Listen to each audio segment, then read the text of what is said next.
Masquerade, a romance by Diane McNeill. Chapter 1. Anna Winter would crucify me for only daring to look at them. But I'm wearing grandmother's old rubber boots, in the mud. A shapeless dress with small flowers that I wore every summer since the age of 15. It fit without any unwanted surprises because I hadn't eaten for 3 days. Grandma almost had to threaten me to make me eat her carrot stew. Candace Evans is back in town. The town where it all began for my mother and father. I can hear my grandmother talking to the donkey and talking about men. I'll spare you the insults and other colorful expressions that I wouldn't be able to translate into English. Yes, because I'm in France, where my mother grew up. The village where I spent almost all my summer holidays, wonderful memories between the chickens, the rabbits, the tame doves. Dad created amusement parks and came to scout the area. His eyes fell upon the most beautiful sight he'd ever seen, my mother, a quaint brunette with shaped eyebrows. Apparently, I look a lot like her. Mom fell in love with this handsome, slightly eccentric American who was crazy about her and flew with him to the New World. For now, though, I'm trying not to think about my love life, about that lousy adventure, to try and forget it all, forgetting even his name by feeding the hens. Just as I did when I was little. I actually named them all. If only they could eat his eyes and face. Olin Van Cliff. I'd managed to pull myself together. I vowed not to make the same mistakes. Life didn't smile back. As simple as that. And I loved you. And you knocked me down. Winner by knockout. But the pain is still there. And resurfaces. Nagging. Sign that I'm still alive. Olin, I'm afraid. Afraid of what? Can't you see? I don't want to get hurt. Candace, I swear, I'd never hurt you. How could I have been so blind? Actor. Liar.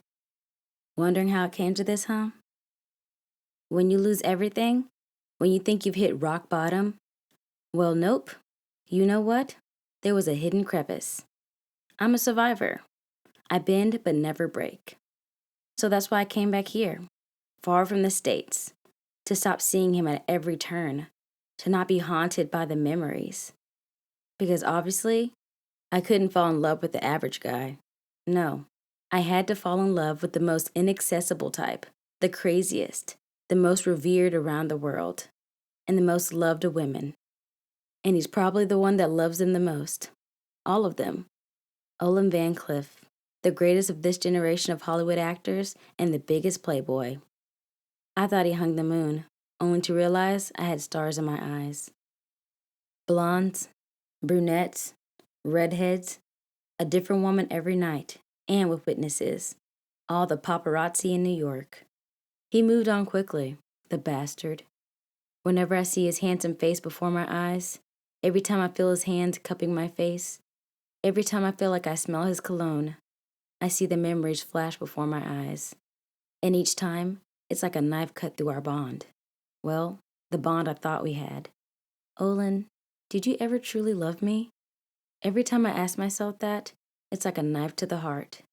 No, he enjoyed the distraction that I procured.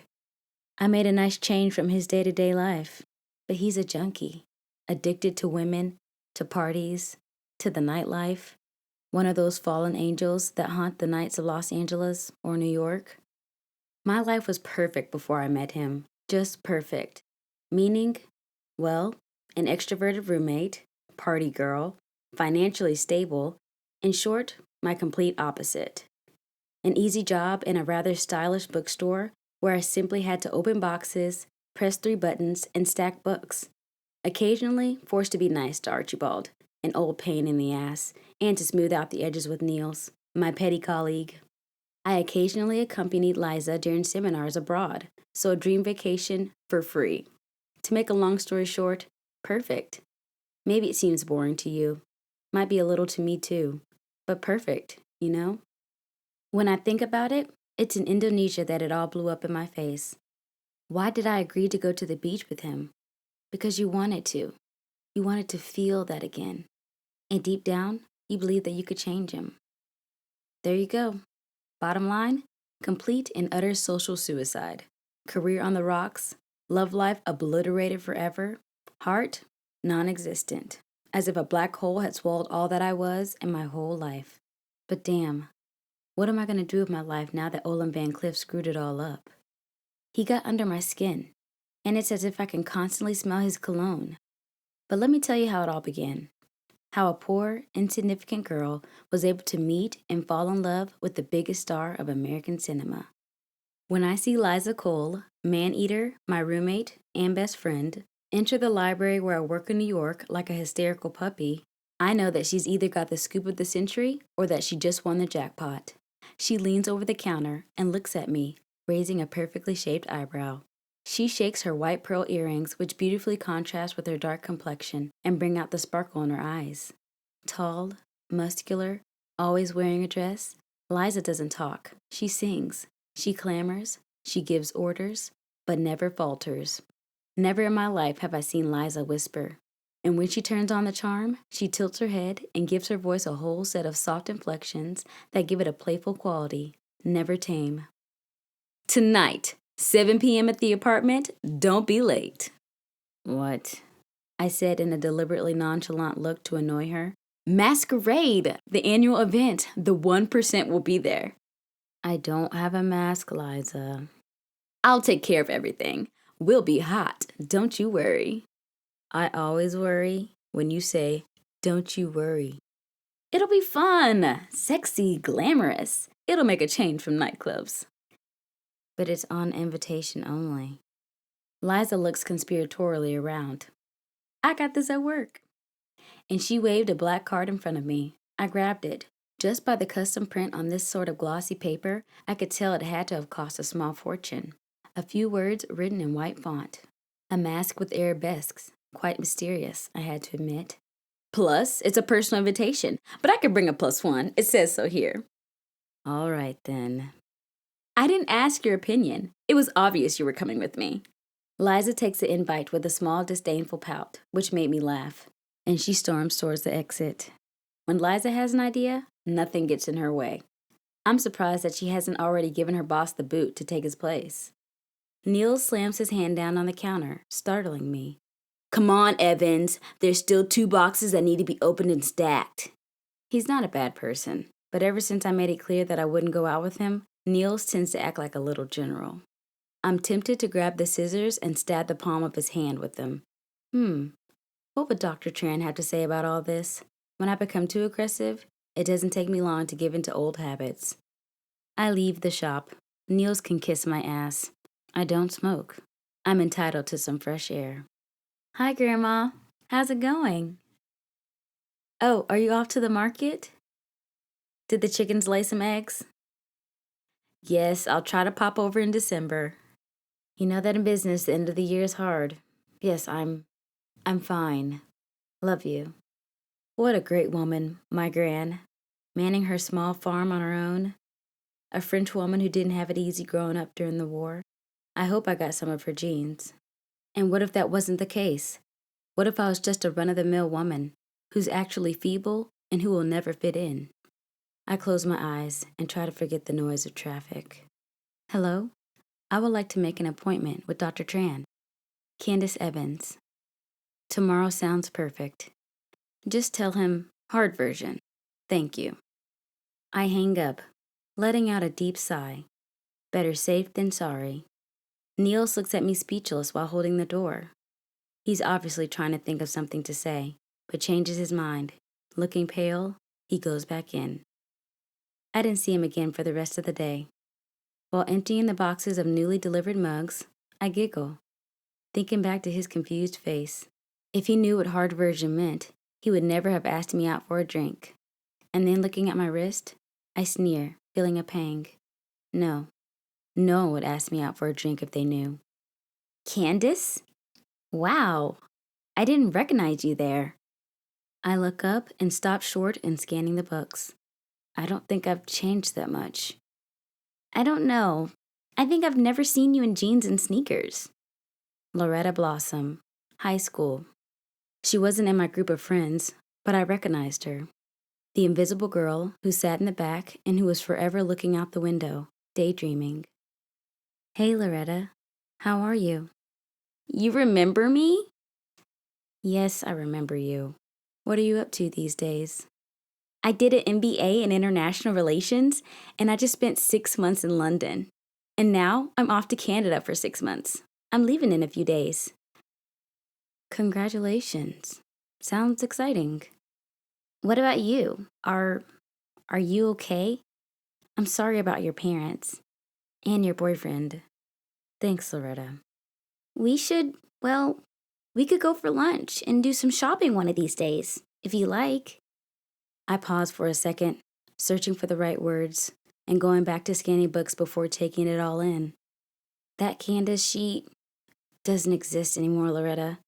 And sneakers are really comfortable. Oh, okay. We can do something else if you want. How about, no matter how much I think about it, anything I say is going to sound incredibly condescending or boring, and that no matter what I end up saying. Like an exhibit, feeding the ducks in Central Park. Because truth is, I wouldn't be able to stand doing the things I used to do. Loretta watched me for a moment and had the mind to put an end to the conversation, which was becoming uncomfortable for both of us. She must think I'm too broke to go shopping because she smiles at me sympathetically and tilts her head to the side. I understand. I hope everything will turn out all right for you, Candace. Yeah, me too. She smiles at me kindly, and picking up the bag containing her books, she leaves. Some people are like that. They're like ghosts. You can't pay too much attention to them. They might lead you to believe that it's possible to get your old life back. 40 minutes. I have 40 minutes to write in this damned journal. I haven't written in it for years. It's more than just writer's block. No, it's just that nothing's coming to me. I could pick up any excerpt of story I started in my teens, but it's not coming to me. Dr. Tran advised me to write 10 pages a day to let off steam. The session I had with him did me good. Where to start? I close my eyes, and the first thing that comes to mind is his silhouette in the doorway. He runs a hand through his brown, disheveled hair and casually leans against the door. Hi, I'm Danny. I look up from my computer and lean back in my chair. I've been so bored since this morning with this second-rate thriller. I need to find something to do to keep myself entertained. You're the intern, right? Yes. All right. I'm Candace. Bring me some tea and make a copy of this, please. Okay. Why are you still here? I laugh internally, hearing his hurried footsteps in the hallway. I love to scare the shit out of newcomers. And seeing as I just signed a contract, I can afford it. But Danny drops off the pile of papers barely 5 minutes later. I pretend not to notice him, keeping my eyes fixed on the book report that I just finished. And what about my tea, trainee? Is Her Majesty going to keep giving me a hard time? Yes. And if I fight back? Why would you do that? Because you're a junior, and just 3 or 6 months ago, you were in my shoes. And how can you be so sure? If you were a confirmed editor, you'd be at the meeting I heard upstairs. I look up and watch him. He's cute, and smart too. Well, come on, Tigress. Come get your tea. He leaves without further comment. I finally figured out what it is about his gait that I like. Danny doesn't walk. He drags his feet slightly. From the coffee machine, he looks me in the eye, despite the relatively tight blouse that I put on this morning. All right, apart from being bossy at work, what do you like doing? Writing. Yeah, me too, but I prefer writing songs. Really? What kind? Jazz. But there aren't any lyrics in jazz. Oh, really? So what did Coltrane and Nina Simone do then? Well, sure, but I was talking about modern jazz. Stop playing around, princess. Admit it. You know nothing about jazz. No, I have to admit that I didn't really care. Until now. Now that I have a handsome, nonchalant brunette watching me intently with his unblinking eyes hidden behind his glasses, I walk towards him and remove them so I can look into his eyes. He shudders. Could he be different from the rest? Are you a good guy, Danny? I think so. And gentle? That too. I smile at him, and he smiles back. And that's how Danny tamed the tigers within me. We were a cute couple. He brought me the bohemian I needed, and soon I was introducing him to all of my friends. I let myself be swept away by our love, and I encouraged him in his passion for jazz. I put aside writing to club crawl with him, support him, introduce him to everyone who could help him in his passion. 30 minutes. Right. Liza will be here soon. What else can I write about? The other man in my life comes to mind. Dad kisses the top of my head while I finish getting ready for my birthday party. I was jumping up and down from excitement. Did you see out the window? Has Danny arrived? Not yet. Oh my God, Dad, you had a huge slide delivered? Dad went to sit on my bed, and I could feel his gaze on my back. I don't like it when he's lost in thought. It's not like him. About Danny? I don't think he's very attentive. I don't answer. I persevere in my battle of putting my earring in, but I feel irritation bubbling under the surface. He then pushes on. Will my daughter stoop so low as to stay with the man who doesn't love her? You can have anyone you want. You can get anything you want and do what you want. So don't waste your time with timid boys. Find a man who's worthy of you. You're passionate, vivacious. You need someone who can keep up with you. Is Danny up to the job? Dad, if you say one more word, I won't go down. Don't get on your high horse. I know you well, Candace darling. I just want you to be happy. I know, Dad. Please, please be nice to Danny. He means a lot to me. I am nice. I only want what's best for the second love of my life. Good. He'll be nice. I have a small, victorious smile, something I noticed in the mirror while adjusting my hair. Yes, I have everything, and I want even more. I want Danny on my arm walking down the aisle, and I want to have a kid with him. He's the only one I've been myself with. Not Candace the champ, but the Candace who just wants to be loved for who she is. My question is simple. Does he love you as much as you love him? With as much passion? My smile falters. If I had listened to my dad that day, maybe it wouldn't have happened. Not our argument, nor Christmas. Liza shouts, almost breaking down the door to the apartment. I have our mask. I have our dresses. Quick! Exactly an hour and a half later, I'm sitting next to my talkative roommate in the back seat of a taxi. Today, it's Liza who insists on doing my makeup. I must admit, I've become lazy. Stop moving! God, you're impossible. Stop it. It feels like a madam preparing her new charge. It isn't the Oscars, for God's sake. Liza readjusts my mask after having put lipstick on me. You better believe it. What's that supposed to mean? Each year, the event is organized by a different person. Remember? Liza's busying herself in her lame dress that contrasts beautifully with her dark ebony skin and her golden earrings worthy of a Bollywood film. I relax in the taxi seat, sighing, reciting off by heart, eyes looking to the sky. Yes, each year the masquerade ball must be increasingly depraved, lust, alcohol, an amazing show. It's what the rich do. The competition that will provide the most pleasure. Speaking of pleasure. Eliza runs her tongue across the right corner of her lips, seeing a devilish, well-put-together man adjusting his suit while getting out of the black limousine in front of us. I know all too well about Liza's huntress instincts. Hey, you're not going to abandon me after only 5 minutes, right? I won't know anyone here. But you'll be wearing a mask, Candace. You can say anything you want, your most secret fantasies, at the bar or at the buffet. Tonight, everything goes. You don't even have to talk if that's what you want. It's a secret party after all, held by a mysterious host, the location kept a secret until the last minute. You can be a mysterious woman tonight if that's really what you want. Okay, the mysterious woman. That suits me fine. I grab the handle to open the car door when Liza holds me back. I was going to say, speaking of the Oscars, it seems that this year there'll be a lot of Hollywood names. What? Yes. And apparently, the host is a very famous actor. Who told you that? The person who gave me the address over the phone just now. I asked if there was a theme this year. Well, I prodded him a bit.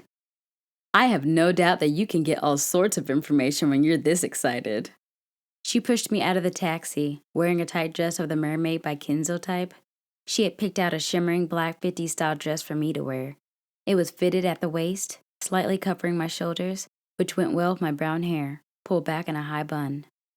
Liza can't help it. She loves everything that's shiny. I let her go in front and give the invitation to the muscle guarding the entrance and screening. People stop at the street corner to watch us, intrigued. The 2 dark doors open, and I discover a hallway. Is this? It's a hotel.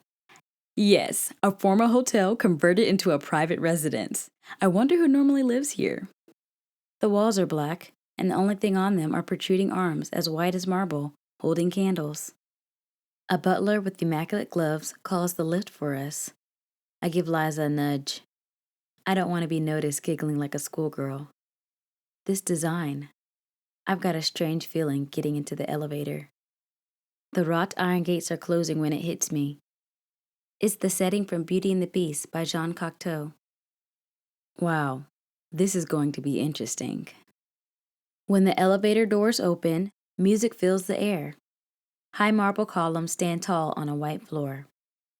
There are long red curtains, and at the far end, a stage. We're obviously some of the last people here. A waiter comes straight away, and a few minutes after enjoying a glass of champagne with delicious rosé and lychee ice, the music stops. 3 gongs ring out, and the crowd rushes to the foot of the stage, whispering excitedly. Silence settles in, and a blond man with broad shoulders under an impeccable black shirt emerges in front of the curtain. Ladies and gentlemen, thank you for your punctuality. I planned an evening full of surprises. Let's go crazy, let's be depraved, let's be above the law and above everything else tonight. What do you say? Cheers resound.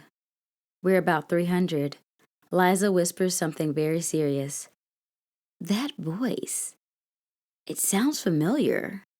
Suddenly, guitar chords sound, and John Travolta and Uma Thurman lookalikes tear up the dance floor. Safe behind my mask, eyes closed, I sway to the rhythm of the music. I see Liza tighten a tie in her fist and reel in her first victim of the evening to kiss him. I laugh foolishly to myself and stop at the buffet that is, of course, delicious. It was time. I think I'm on my 5th glass of champagne. I opt for a glass of white wine to drink while I explore the place. A cover of Toxic by Yale Nam resonates in the air when I enter a hallway. I finish my glass of Colombel and place it on the first surface I find. Through my mask and in the semi-darkness, I can barely make out the floor, so I have to feel my way along the walls to keep myself from falling. I hear chuckling to my right.